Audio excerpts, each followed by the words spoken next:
Hello guys, how are you all. हम last video में discuss कर रहे थे चैप्टर 2 हिस्ट्री का, क्लास 6 का chapter, from hunting gathering to growing food. अब हमारा जो नेक्स्ट टॉपिक था इसी चैप्टर का वो था, ये सब हम पढ़ चुके हैं, साइट्स के बारे में, फायर के बारे में, नेम एंड डेट्स के बारे में। तो अब हमारा चैप्टर नेक्स्ट टॉपिक था द अ चेंजिंग इन्वायरमेंट, कि किस तरीके से इन्वायरमेंट चेंज होता है, इसके यहाँ से हमें पढ़ना है। Around 12,000 years ago there were major changes in the climate of the world. यानी कि 12,000 साल पहले बहुत ज़्यादा मेजर चेंजेस होते थे पूरे वर्ल्ड में क्लाइमेट के अंदर, with a shift to relatively warm conditions. यानी कि जो वार्म कंडीशंस थी उससे वो शिफ्ट करते थे। In many areas this led to the development of grasslands. बहुत सारे एरियाज़ में ये ग्रासलैंड्स में डेवलप होने लगे। This in turn led to an increase in the number of deer and antelope, goat, sheep and cattle, that is animals that survived on grass. जो animals जो हैं वो सर्वाइव करते हैं ग्रास पे, वो इंक्रीज़ होने लगे। उनकी जो नंबर्स थी, यानी कि उनकी जो तादाद थी वो बढ़ने लगी। जैसे डियर हो गए, एंटेलॉप हो गए, गोट हो गई, शीप हो गई। तो ये ग्रास वगैरह जो खाती हैं तो इनकी क्वांटिटी जो है वो बढ़ने लगी। Those who hunted these animals now followed them, learning about their food habits and their breeding seasons। यानी कि जो हंटेड इन एनिमल्स को हंट करते थे वो फॉलो करने लगे, और जो उनके खाने की हैबिट्स थी, उनकी ब्रीडिंग सीजन्स थे, उनको समझने लगे थे। It is likely that this helped people to start thinking about herding and rearing these animals themselves। ये इस तरीके से था कि ये हेल्प करते थे लोगों को ये सोचने के लिए कि उनकी हर्डिंग के लिए, उनके रेयरिंग के लिए, यानी कि कैसे उनकी देखभाल करनी है, कैसे क्या करना है। तो उन सब चीज़ों के लिए फिर लोग सोचने लगे थे। Phishing also become important. अब फ़िशिंग भी जो था वो बहुत ज़्यादा इम्पॉर्टेंट हो चुका था। The beginning of farming and herding. अब किस तरीके से फार्मिंग और हर्डिंग स्टार्ट हुई वो देखते हैं हम।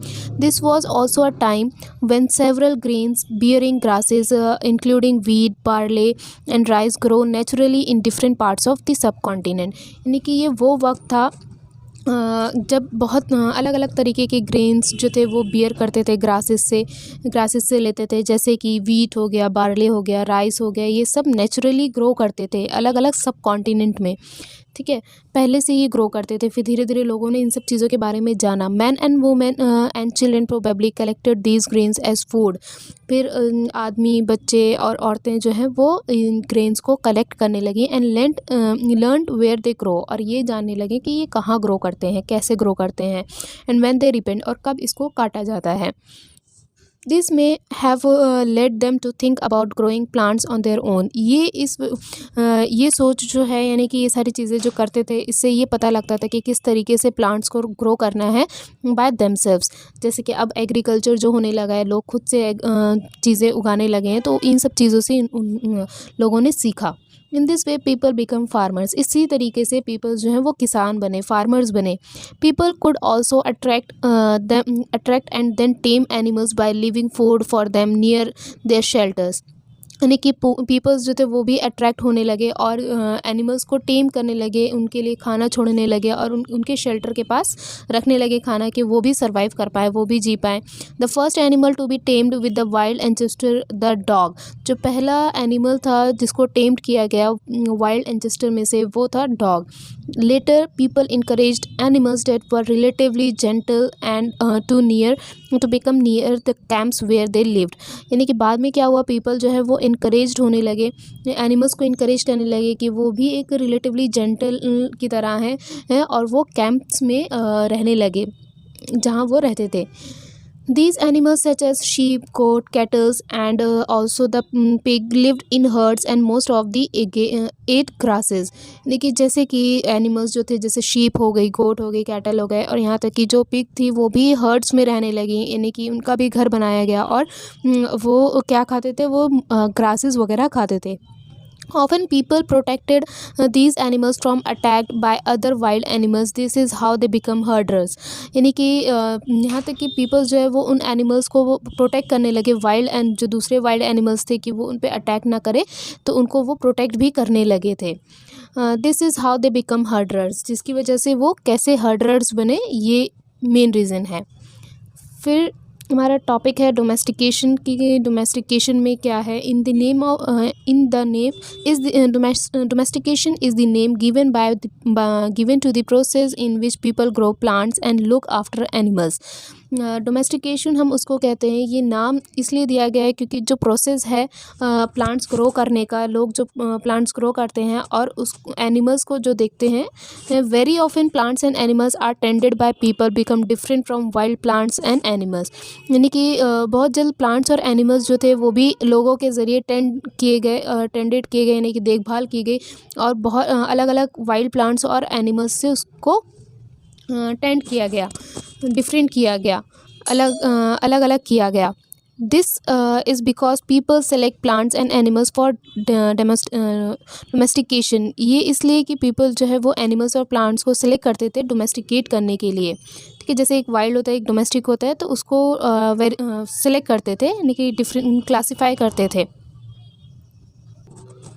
For example, they selected those plants and animals that are not prone to disease. यानी कि एग्जाम्पल्स दिया है कि वो उन प्लांट्स और एनिमल्स को सिलेक्टेड करते थे जो कि डिजीज़ से बचे हुए होते थे, प्रोन होते थे, नॉट प्रोन टू डिजीज़, यानी कि जिससे डिजीज़ ना हो एक तरीके से. ठीक है. They also select plants that yield large animals large size grains and have strong stalks capable of bearing the weight of the reap grains. और वो ऐसे प्लांट्स को सेलेक्ट करते थे जो लार्ज साइज़ के ग्रेन्स होते थे जिसको यील्ड कर सके, और जिनके स्ट्रॉन्ग स्टाक्स होते थे, जो स्टेम्स कहते हैं जिसको, और जो केपेबल होते थे वेट वगैरह, ग्रेन्स के राइप को वेट बियर कर सके, वेट को एक तरीके से कैसे वेट को संभाल सकें. Seeds from selected plants are preserved and sown to ensure that new plants and seeds will have the same qualities. जैसे कि सीड्स जो होते थे, जो सेलेक्टेड प्लांट्स होते थे, उनको प्रिजर्व किया जाता था, बचा के रखा जाता था और सोन किया जाता था to ensure the new plants and seeds, इसलिए कि नए प्लांट्स उगाने के लिए, and have the same will have the same qualities, यानी कि सेम ही क्वालिटी को पाने के लिए बचा के उसको रखते थे. एंड देन उसके बाद most animals amongst animals those that are relatively gentle are selected for breeding. As a result, gradually domesticated animals and plants become different from wild animals and plants. For example, the teeth and the horns of wild animals are usually much larger than those of domesticated animals.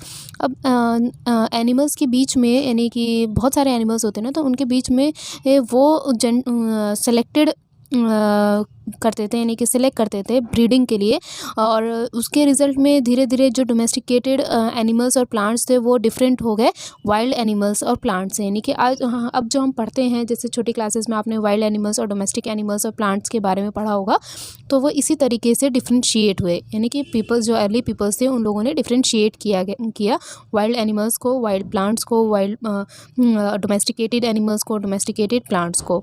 For example, the teeth and horns of wild animals are usually much larger than those of domesticated animals.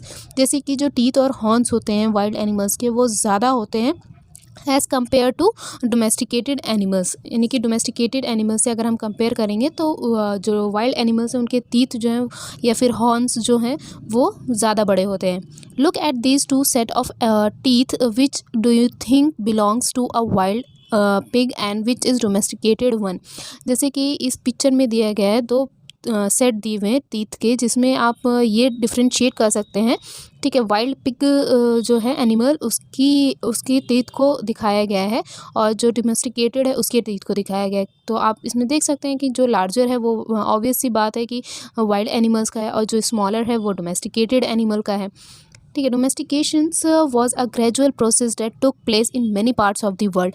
जो domestication है वो धीरे धीरे इस ये process जो है वो वर्ल्ड में अलग अलग पार्ट्स में, बहुत सारे पार्ट्स में होने लगा। It begin about 1200 years ago. ये 12 साल पहले से ही स्टार्ट हो गया था। Virtually all the plants and animals produce that we use as food today is a result of domestication.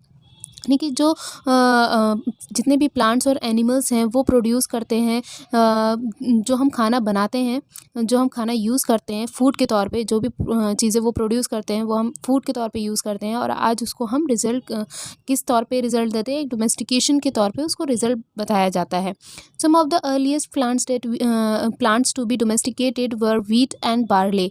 जो सबसे ज़्यादा अर्लीस्ट प्लांट्स हैं जो डोमेस्टिकेटेड होते थे वो क्या होते थे, व्हीट एंड बार्ले। ये डोमेस्टिकेटेड प्लांट्स थे, अर्लीस्ट प्लांट थे, सबसे पुराने प्लांट्स थे।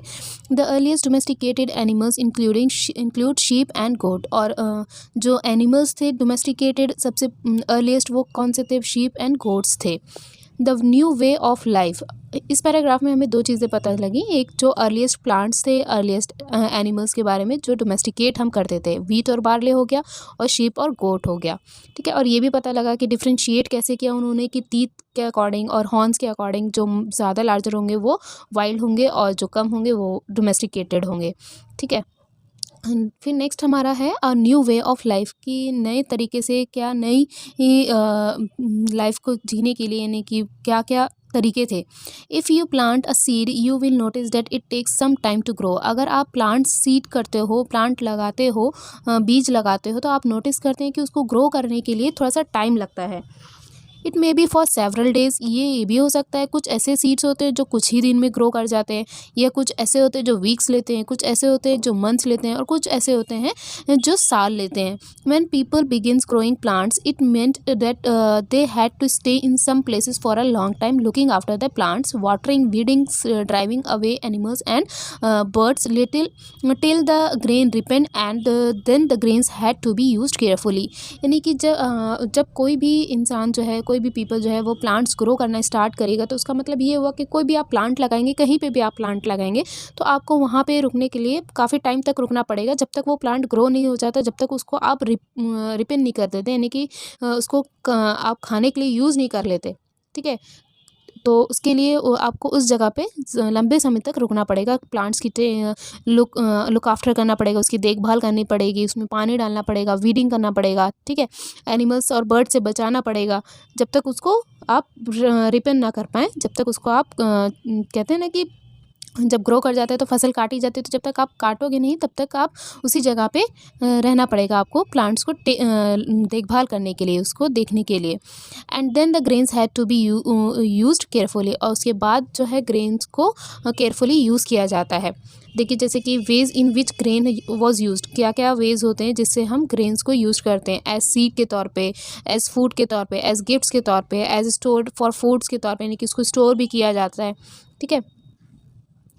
As grains had to be stored for both food and seed, people had to think of way of storing it. अगर ग्रेन्स हैं जिसको हम स्टोर करते हैं खाने के लिए या सीड के लिए अगले साल के लिए, यानी कि अगले उसको दोबारा उगाने के लिए, तो अलग अलग तरीके होते हैं उसको स्टोर करने के लिए। पीपल जो है उसको स्टोर करते हैं, उसको सोचते हैं कि किस तरीके से उसको अलग अलग तरीके से उसको स्टोर किया जाए।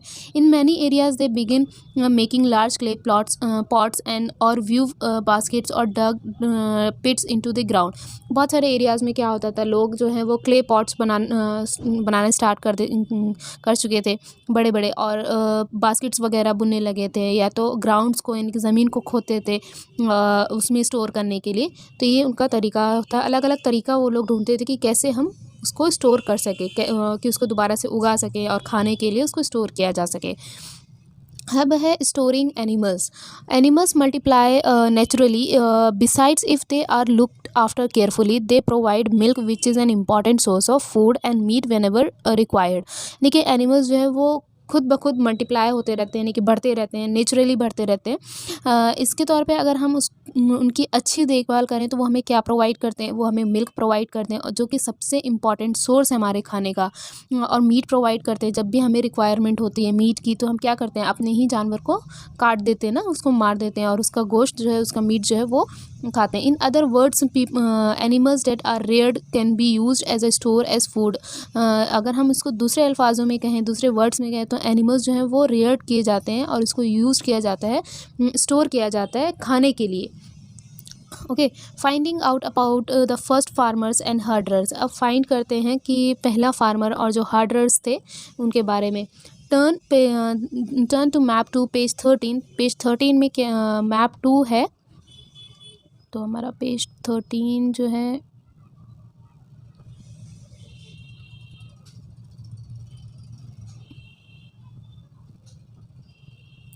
पेज 13 में हमारा मैप जो दिया हुआ है वो हम देख लेते हैं एक बार। 16, this is page 14 and this is page 13।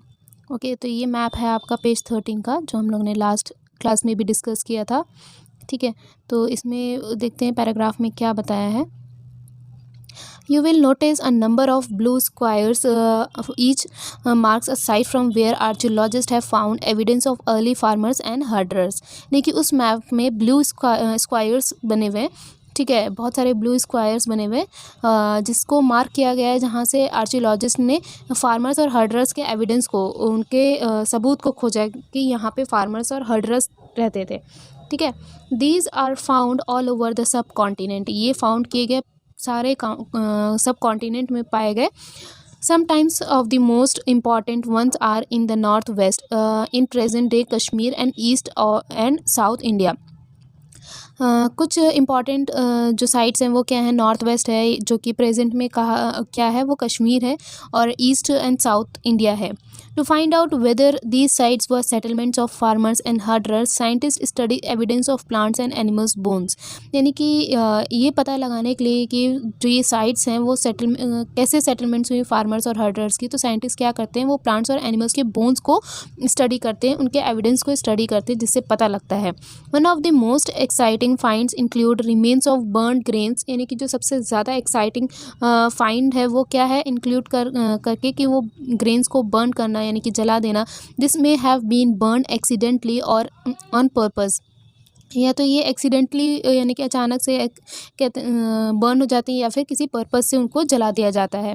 Scientist can identify these grains and so we know that a number of crops were grown in different parts of the subcontinent. Scientist जो हैं वो identify करते हैं इन grains को, और वो ये पता लगाते हैं कि जो क्रॉप्स ग्रोन हो रही है अलग अलग सब कॉन्टिनेंट में, उनके क्वांटिटी को पता लगाते हैं। They can also find identify the bones of the different animals, और वो ये भी आइडेंटिफाई करते हैं कि ये किस एनिमल का बोन है, किस एनिमल की हड्डी है। अलग अलग एनिमल्स के को आइडेंटिफाई करते हैं ये लोग। तो व्हाट्स अ सेटल्ड लाइफ। अब सेटल्ड लाइफ कैसे हुई उसके बारे में हम जानेंगे कि जो अर्ली पीपल थे उनकी लाइफ किस तरीके से सेटल्ड हो गई। Archaeologists have found trace of huts and और houses at some sites. Archaeologist ने कुछ हर्ट्स और हाउसेज को देखा, कुछ साइट्स में उनको ट्रेस किया। फॉर इंस्टेंस इन बुरज़ाहुम, जो प्रेजेंट डे में अब कश्मीर कहा जाता है, कि एक एग्जांपल दिया कश्मीर का। People built pit houses which were dug into the ground. यानी कि पीपल जो है वो पिट हाउसेज बनाते थे, जो कि ज़मीन में खोद के बनाया जाता था, with steps leading into them. यानी कि उसमें स्टेप्स होते थे उसके अंदर जाने के लिए, सीढ़ियाँ होती थी उसके अंदर जाने के लिए, नीचे जाने के लिए। These may have provided shelter in cold weather. ये जो है ये ऐसा शेल्टर था कि कोल्ड वेदर में उनको प्रोवाइड करते थे, यानी कि उससे बचने के लिए। Archaeologist have also find cooking hearths both inside and outside the huts, which suggest that depending on the weather people could cook food either indoors and outdoors। Archaeologist जो है वो कुकिंग जो स्ट्रेटजीज़ लोग use करते थे उसको भी find out किया कि वो कैसे घर के अंदर हर्ट्स में या फिर हर्ट्स के बाहर किस तरीके से वो कुक करते थे, उसको भी सजेस्ट किया। यानी कि वेदर पे जो डिपेंड होते थे, यानी कि वेदर अगर ख़राब है तो किस तरीके से अंदर बनाना है, अगर वेदर सही है तो बाहर कैसे बनाते थे, तो ये सारी चीज़ें थी उसमें। ना draw a pit house, pit house को कैसे ड्रॉ करते थे। Stone tools have been found from many sites as well, stone tools जो थे वो बहुत सारे साइट्स में पाए गए। Many of these are different from earlier palaeolithic tools, बहुत सारे जो टूल्स ऐसे थे जो कि जो पैलियोलिथिक टूल्स थे उनसे डिफरेंट थे। And that is why they are called neolithic, जिसकी वजह से उनको न्यूलिथिक कहा जाता था। पैलियोलिथिक में जो स्टोन टूल्स थे जो उनका स्ट्रक्चर था वो थोड़ा डिफरेंट था, और जो अब यूज़ कर रहे थे न्यूलिथिक में उनका स्ट्रक्चर दूसरा था, तो इसके लिए उनको न्यूलिथिक टूल्स कहा जाता था, न्यूलिथिक कहा जाता था। This include tools that were polished to give a fine cutting edge and mortars and pistols used for grinding grains and the other plant produce। ये ऐसे टूल्स थे जो पॉलिश्ड होते थे, यानी कि और अच्छे से फर्निश्ड होते थे, जिससे एजेस वगैरह कट सके, अच्छे से कटिंग हो सके, पिस्टल्स हो सकें, ठीक है, ग्राइंड करने के लिए ग्रेन्स वगैरह को और अदर प्लांट्स को ग्रो करने के लिए, यानी कि पिट वगैरह ज़मीन वगैरह खोदने के लिए वो चीज़ें उन्होंने और इन्हेंस की और अच्छी बनाई।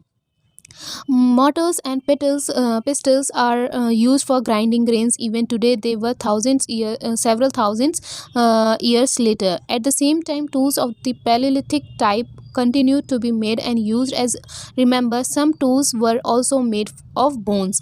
यहाँ तक कि जो मॉर्टर्स थे और पिस्टल्स थे वो ग्राइंडिंग के लिए यूज़ किए गए, ग्रेन्स को ग्राइंड करने के लिए, पीसने के लिए, और क्या कहते हैं, और ये जो चीज़ थी वो बहुत सालों से वो यूज़ होती थी। और उसी टाइम पे जो टूल्स थे पैलेलिथिक टाइप के जो टूल्स थे वो कंटिन्यूड हुए और उनको बनाया गया और उसको यूज्ड भी होते थे और वो रिमेंबर्ड भी थे। कुछ टूल्स जो थे वो किसके थे, वो बोन्स के बने हुए थे। ये जो टूल्स हैं ये देखिए साइड में लिखा हुआ है, new stone tools. Many kinds of earthen pots have been found, बहुत सारे अर्थन पॉट्स जो थे यानी कि मिट्टी के जो घड़े वगैरह होते थे वो भी पाए गए। These were sometimes decorated and were used for storing things। कुछ जो थे वो एकदम डेकोरेटेड थे जो कि चीज़ों को स्टोर करने के लिए थे। People began using pots for cooking food। Peoples जो थे वो pots को यूज़ करने लगे खाना बनाने के लिए, ठीक है, मटका वगैरह जो यूज़ करते थे वो खाना बनाने के लिए यूज़ करने लगे। Especially grains like rice, wheat and lentils and now became an important part of the diet। यानी कि अब बहुत important part बन चुका है ये सब डाइट का। Besides they begin weaving clothes using different kinds of materials। यानी कि इन सब के हट के भी जो चीज़ें थी, अलग अलग चीज़ें थी जो यूज़ करते थे वो लोग क्लोथ्स वगैरह बना वीव करने के लिए, बुनने के लिए, और अलग मटेरियल यूज़ करते थे उसको बनाने के लिए, जैसे कॉटन हो गया। And could now B grown, और वो भी ग्रोन करने लगे। Did things change everywhere and all at once? Not quite. In many areas men and women still continue to hunt and gather food, and elsewhere people adopted farming and herding slowly over several thousand years। यानी कि जो changes थे वो हर जगह जो है वो क्या हर जगह होने लगे थे एक ही साथ, ऐसा नहीं था, क्योंकि हर जगह जो है वुमेन अभी भी मैन और वुमेन जो है वो हंट और गैदर करते थे, खाने को इकट्ठा करते थे, हंट करते थे, मारते थे और इकट्ठा करते थे खाने को। और कहीं कहीं जो है वो धीरे धीरे लोगों ने फार्मिंग और हर्डिंग को अडॉप्ट करना स्टार्ट कर दिया था, ठीक है। बहुत टाइम लगा इन चीज़ों से बाहर निकलने के लिए। Besides in some cases people tried to combine these activities doing different things during different seasons. यानी कि इसके बाद भी, इसके बावजूद बहुत सारे केसेस ऐसे थे जो पीपल जो है वो दोनों एक्टिविटीज़ को कंबाइन करके अलग अलग चीज़ें करते थे अलग अलग सीजन्स में। Okay, now we have a last topic that a closer look living and dying in Mehergarh। in find Mehergarh on map 2। Mehergarh देखेंगे आप मैप 2 में। This site is located in a fertile plain near the Bolan Pass which is one of the most important routes into Iran। ये site जो है वो fertile plain में located है और ये बोलन पास के पास है, वहाँ पे नियर करता है, उसके पास है, जो कि सबसे ज़्यादा इम्पॉर्टेंट रूट है ईरान का। Mehergarh was probably one of the place where people learned to grow barley and wheat and rear sheep and goats for the first time in this area। Mehergarh जो है वो सबसे most probably place ऐसी जगह है जहाँ पे लोगों ने बार्ले और वीट को ग्रो करना सीखा और शीप और गोट्स को रेयर करना पहली बार सीखा था इस एरिया में। This is one of the earliest village that we know about it. ये सबसे पुराना विलेज है जिसके बारे में हम जानते हैं। At this site many animals bones were found. इस साइट में बहुत सारे एनिमल बोन्स जो हैं वो पाए जाते हैं। Bones of wild animals such as the deer and pig and also bones of sheep and goat were found. Bones जैसे कि वाइल्ड एनिमल्स हो गए, जैसे कि डियर और पिग हो गए, और बहुत सारे बोन्स जो हैं शीप और गोट के भी पाए गए थे। Other finds at Mehrgarh include remains of square at rectangular houses. जो दूसरे एविडेंस थे मेहरगढ़ में वो क्या थे, स्क्वायर और रेक्टेंगुलर शेप के हाउसेस थे। ईच हाउसेज हैड 4 और मोर कंपार्टमेंट्स। हर जो भी घर थे उसमें 4 या 4 से ज़्यादा कंपार्टमेंट्स होते थे, जैसे कि यहाँ पे आपको छोटी सी पिक्चर दी गई है। Each houses some of which may have been use for storage. कुछ जो थे वो स्टोरेज के लिए यूज़ करते थे। When people die their relatives and friends generally pay respect to them. People look after them perhaps in the belief that there is some form of life after death। यानी कि लोग क्या करते थे, जब लोग मर जाते थे तो उनके जो रिलेटिव्स और फ्रेंड्स थे वो बहुत ज़्यादा रिस्पेक्ट पे करते थे, रिस्पेक्ट दिखाते थे उनके लिए, और उनको की देखभाल के लिए, यानी कि उनको ये लगता था कि मरने के बाद भी ज़िंदगी है, तो उस ये बिलीव करते थे। Burial in one such arrangement several burial sites have been found at Mehrgarh. यानी कि बहुत सारे लाइफ को, यानी कि उनको ये लगता था कि मरने के बाद भी ज़िंदगी उनकी है, तो बहुत सारी चीज़ें उनके साथ साथ बरीड कर देते थे कि उनके बहुत सारी चीज़ें, यानी कि उनको प्रॉब्लम ना हो तो वो चीज़ें भी उनके साथ साथ गाड़ देते थे, दफन कर देते थे। तो ऐसी बहुत सारी साइट्स पाई गई मेहरगढ़ में।